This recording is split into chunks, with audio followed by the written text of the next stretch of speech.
Hello everyone, welcome to Ruth's Straight Talk. I'm Cynthia Ruth. If you are considering a virtual school program for your child this school year, this is the video for you. In this video, I will share with you the 5 top positives and negatives of virtual schools. Keep in mind that virtual schools can be full-time or part-time. This video will consider full-time programs, which means that the student must take 4 core subjects and 2 electives each semester. If this video is for you, let's get right to it. The first positive is that virtual school programs are cheaper than homeschool programs because the school district provides all of the materials needed for the curriculum. Many school districts will also provide laptops and printers for their school-aged children, and Comcast currently has a program for low-income families that will allow you to purchase internet for as low as $9.99 per month. Check with your school district to see what equipment they will provide for you. The second positive is that your child is able to work from home. However, this means that the parent must be very involved in the child's education to ensure that the child is on task and to help with technological issues. The younger the child, the more assistance that child will need. The good thing, however, is that there is a state-certified teacher available to assist with situations that the parent is unable to handle.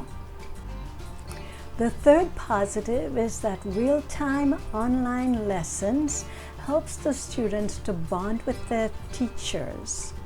Also, interactive lessons allow the children to see the entire classroom and interact with their classmates, providing a sense of community. One-on-one video conferences allow parents and teachers to stay in touch with each other. The fourth positive of virtual schools is the convenience and flexibility.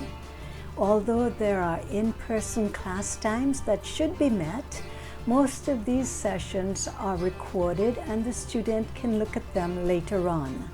However, it is critical that all assignment deadlines be met on time. The fifth positive is that the virtual school program day is a lot shorter than a brick-and-mortar school. Plus, the students don't have to wait an hour on the bus to go and another hour to come back. The homework situation is also much less than in the standard public schools. So there you have it, the 5 positives of virtual schools.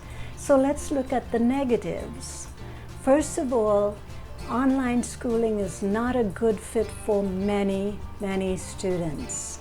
Most students have difficulty staying on task unless the lesson itself is highly engaging, or unless there is someone like a parent, for example, to keep the student on task. The second negative is that parents must be on hand to help the student with the virtual school program. This means that the parent must be at home, and unless they're able to work from home, this could very easily cause a huge deficit in the family income. Also, the parent must keep the children engaged and on task and on top of every assignment. The third way in which virtual schools are lacking is there is a lag in communications. For example, students do not get an immediate answer from their teachers when they have a question.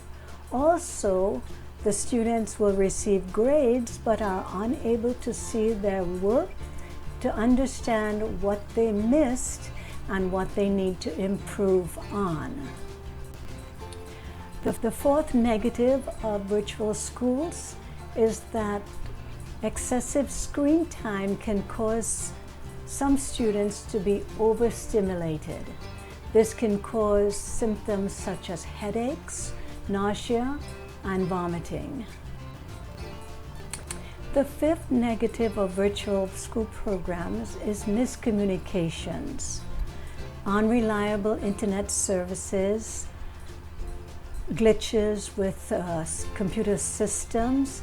Sometimes the student will turn in an assignment that the teacher never receives, and this can cause problems with grading. Also, because teachers tend to handle lots of students in the school day, there is sometimes a lag before parents can get an answer from teachers regarding assignments or other questions. In addition to the situations discussed in this video so far, there are certain questions every parent should ask before signing up for a virtual school program. Questions such as, what is the teacher to student ratio? Or, how will your child's work be graded? Is there a situation where a child can do remedial work, or can retake a test, or redo an assignment that they didn't quite understand? These are all things that every parent should know before signing to a virtual school program. Also, keep in mind that parents, you have choices. There are homeschooling programs, there are flexible school, virtual school programs, and there are traditional public school programs. It is up to you as a parent to determine what is best for your child and to implement that particular plan for the success of your child. If this video has been helpful to you, please like us and press the subscribe button at the bottom of the screen. Please also check out my videos on homeschooling and even strategies to motivate your students to be more engaged. Thank you for visiting with us at Ruth Straight Talk.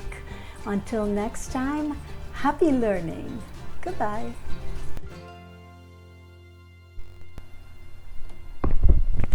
If you enjoyed this video, here are some other videos that you might enjoy. If none of these videos catch your fancy, please leave me a message below and let me know what topics you would like me to research for you. Thank you so much for visiting with us at ruthstraighttalk.com.